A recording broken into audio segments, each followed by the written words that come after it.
Bienvenue dans cette nouvelle vidéo. Donc, hier, j'ai reçu pas mal de questions en ce qui concerne le changement de statut de visiteur à travailleur au Canada. Beaucoup d'entre vous m'ont demandé, Maestro, il y en a plusieurs même qui sont déjà sur le sol canadien et qui sont venus comme visiteurs. Ils m'ont posé plusieurs fois la question de savoir comment est-ce que je peux faire pour rester au Canada comme travailleur. Comment est-ce que je peux faire pour avoir un permis de travailleur qui va me permettre de séjourner de façon temporaire sur le sol canadien. Donc, c'est de cette question qu'on va tenter d'apporter des éléments de réponse dans cette vidéo. Donc, si en ce moment tu regardes cette vidéo et que tu es au Canada comme visiteur ou alors que tu veux venir visiter le Canada et que tu aimerais, une fois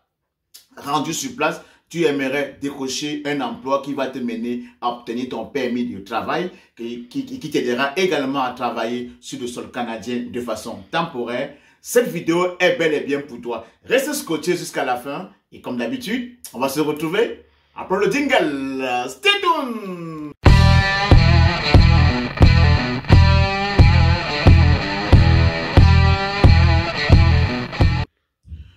Coucou mes futurs Canadiens, bienvenue sur ma chaîne, bienvenue sur Pensons Business et Immigration.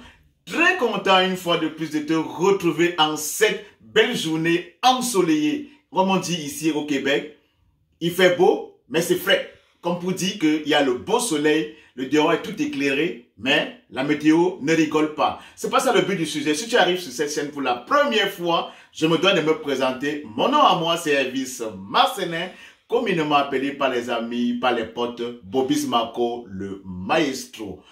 Si tu ne connais pas mon histoire, je suis arrivé, j'ai immigré au Canada comme immigrant reçu, comme travailleur qualifié, comme résident permanent il y a un peu plus de 10 ans. Et au jour d'aujourd'hui, je suis citoyen canadien il y a un peu plus de 6 ans. J'ai créé la chaîne Pensons Business et Immigration pour te permettre à toi, futur Canadien, de réaliser par toi-même ton rêve canadien. Sur cette chaîne, je partage avec toi le maximum de conseils, le maximum d'astuces pour t'aider à mener à bien ton projet d'immigration. À travers mes vidéos, à travers mes conseils, à travers mes astuces, beaucoup ont déjà réalisé leur rêve canadien et certains sont sur le point de le faire. Donc, si cette thématique te parle, si tu rêves, tu veux être à l'affût de l'actualité sur l'immigration, peu importe que ce soit au Canada, en Suède, en Australie et bientôt à UK, en Angleterre, tu sais ce que tu as fait? Mets pause sur la vidéo et on va se retrouver après. Maintenant que tu l'as fait, nous allons entrer dans le vif du sujet. Comme je l'ai dit à l'introduction, il était question que je te parle comment est-ce que tu vas changer ton statut de visiteur à statut de travailleur une fois que tu es rendu sur le sol canadien.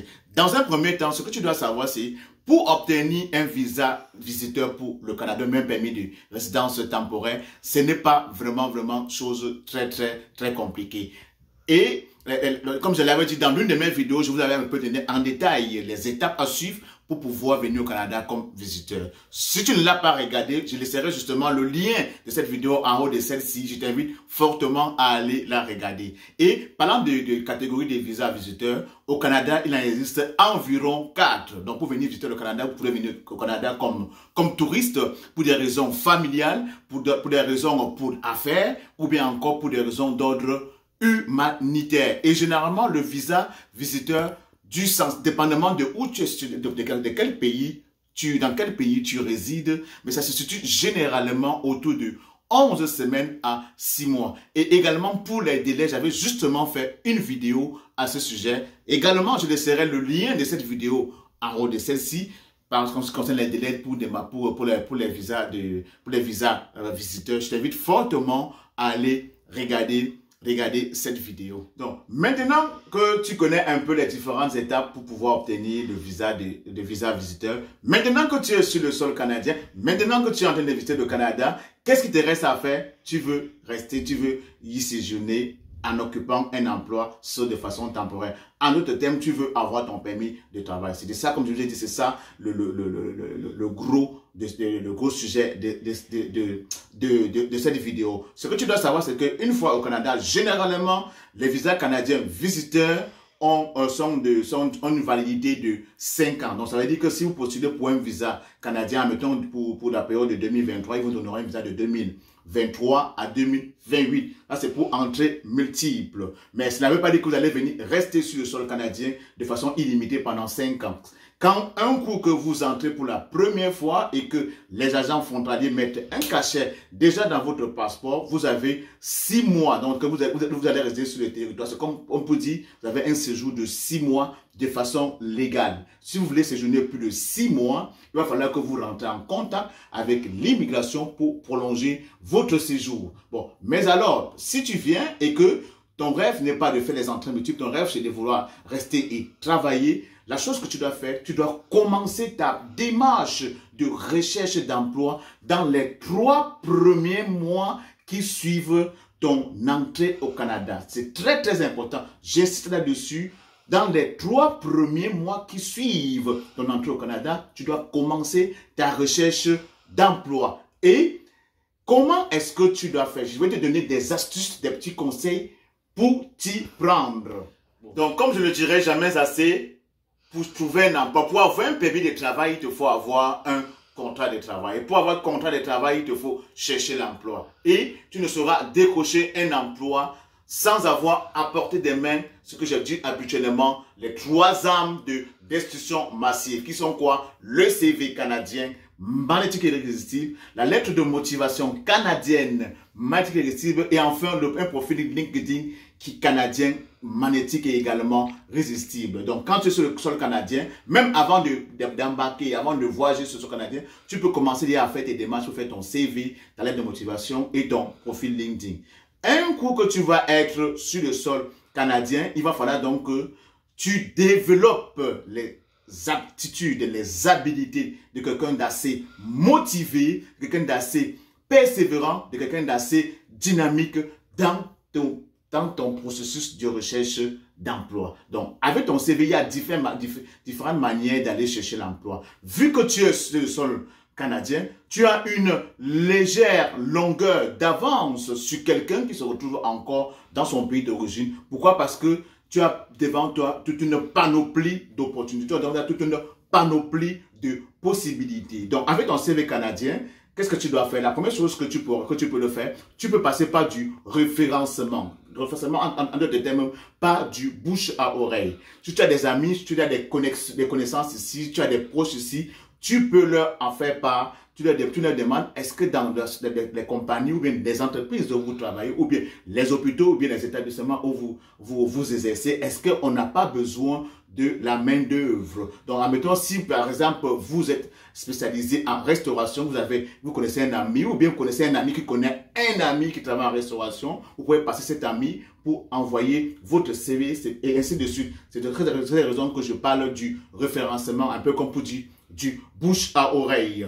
Vous également, si où vous résidez, ça dépend de où vous êtes en train de résider, où vous séjournez. Si vous avez accès à la connexion Internet, vous-même, vous pouvez aller sur un Google, faire vos recherches. Donc, vous ciblez peut-être une rue qui comporte les entreprises qui sont liées à votre secteur d'activité. Vous-même, vous essayez de relever les différentes adresses de ces rues et vous sortez de chez vous, vous vous habillez normalement, vous imprimez vos CV, vos lettres de motivation, vous mettez dans votre sac et vous allez faire ce qu'on appelle du porte-à-porte. Vous toquez, vous demandez à rencontrer les RH et vous leur proposez votre candidature. Ça, c'est la deuxième manière. Pour la troisième manière, c'est toujours elle est sensible, elle est semblable à la précédente. C'est vous asseyez à la maison, vous googlisez les entreprises qui sont liées, qui sont en relation à votre secteur d'activité et vous relevez un numéro de téléphone.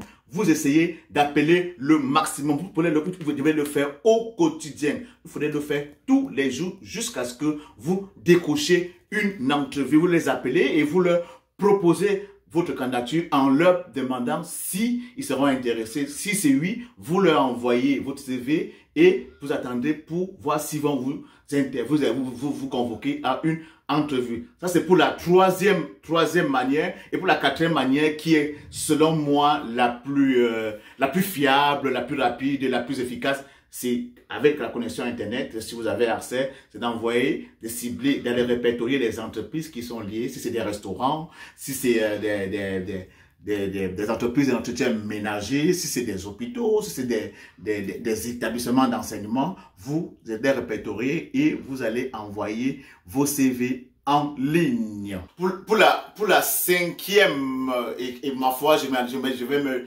limiter façon de demander, de chercher de l'emploi, c'est de vraiment être à l'affût de l'actualité. Parce qu'au Canada, et en particulier au Québec, il y a des moments où on parle des salons de l'emploi. Il faudrait vraiment que vous soyez vraiment à l'affût, que vous allez sur Internet, faites vos recherches. Il faudrait que vous soyez vraiment dynamique. Il ne faut pas rester chez vous dans votre salon. Vous pensez que non, vous êtes au Canada, vous êtes venu visiter le Canada et le travail viendra vous trouver à la maison. Tout ça, vous avez dit tantôt qu'il faut vraiment, ça vous demande un peu de motivation, un peu de dynamisme. Également, au Canada, surtout au Québec, il y a ce qu'ils appellent les centres locaux d'emploi, les centres locaux d'emploi. Donc également, vous pouvez y aller et essayer de faire part de vos intentions, de votre besoin, que vous êtes venu comme visiteur. Ils pourront aussi vous aider, vous donner des différents sites d'offres d'emploi qui travaillent, qui sont liés à votre secteur d'activité. J'ai oublié de vous dire, si vous voulez faire votre CV ou bien votre motivation, ça serait vraiment très important que vous le faites de façon bilingue. Parce que n'oublions pas que le Canada, c'est un pays bilingue où on parle français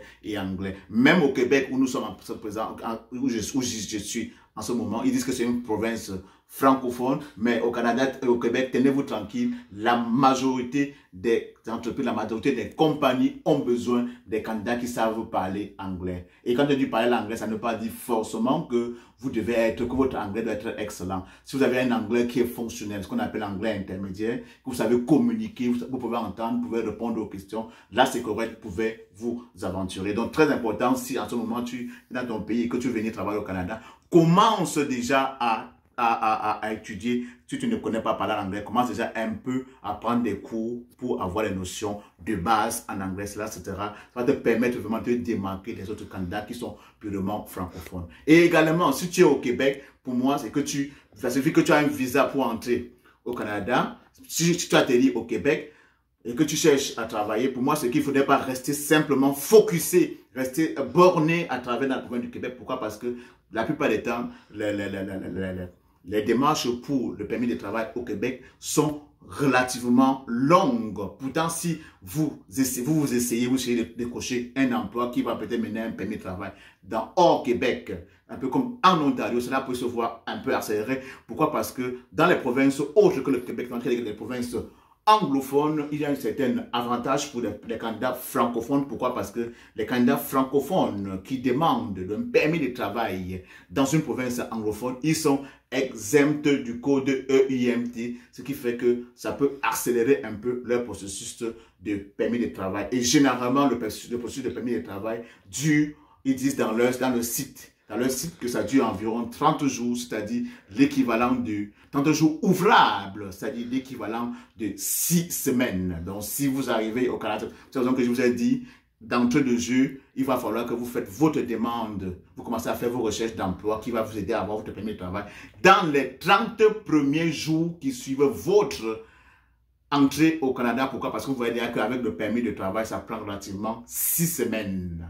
Donc, vous voyez que si vous le faites un peu tardivement, vous risquerez ne plus être dans les délais. Donc, pour le permis de travail, vous connaissez, on en a longtemps parlé sur cette chaîne, la première condition pour avoir un permis de travail, peu importe où vous êtes dans le monde entier, et surtout pour ceux qui sont ici comme visiteurs, il vous faut avoir une offre d'emploi valide ou un contrat de travail. Et quand vous avez une offre d'emploi valide et un contrat de travail dans ce sort, parfois les employeurs vont vous aider à accélérer la procédure. Et la procédure, c'est de faire quoi? Offre d'emploi, CAQ, Certificat d'Attestation du Québec. Ça, c'est pour ceux qui vivent au Québec. Et ensuite, le code EIMT, comme vous savez, le code EIMT, c'est le code qui permet à l'employeur, qui donne le droit à l'employeur de recruter un travailleur étranger. Après avoir votre code, après le code EIMT, tout de suite vous aurez le permis qui vous donne le droit de travailler de façon légale sur le sol canadien. Donc, sur cette vidéo, on va la conclure et il y a une question qu'on m'a posée et je tiens vraiment à conclure cette vidéo en répondant à cette question.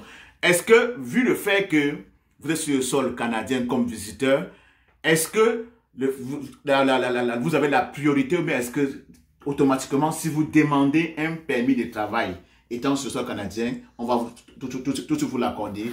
La réponse, c'est non.